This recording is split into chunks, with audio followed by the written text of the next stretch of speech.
আজকের কেকের ডিজাইনটা না ঠিক মন মতনই হলো না। অনেক চেষ্টা করেছিলাম।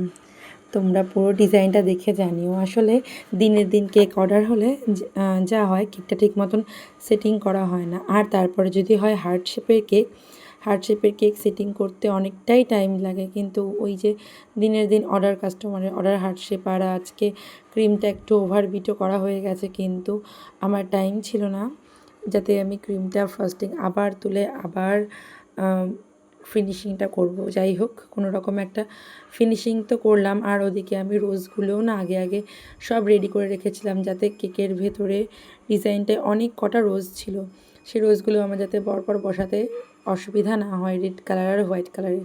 কিন্তু এমনভাবে সাইড দিয়ে ডিজাইনটা ছিল যে রোজগুলো বসাতে আমার ওদিকে এই যে রোজটা একদম বসাতে গিয়ে পড়েই গেল।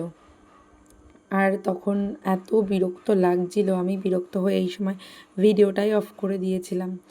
আর তারপরে ভিডিও অফ করে দিয়ে মাথা ঠান্ডা করে শান্ত করে কেকটাকে আমি পুরোটা কমপ্লিট করলাম। তোমরা জানিও কেকের ডিজাইনটা কেমন লাগলো। এটা বলতে পারবো না, কারণ ফিনিশিংটা একটু গন্ডগোল হয়েছে আমি জানি। আসলে আমার হয়তো কিছু করার ছিল না, যতটা সম্ভব পেরেছি আমি করার চেষ্টা করেছি। যাই হোক, দেখা হবে কোনো পরের ভিডিওতে। আজকের মতন টাটা।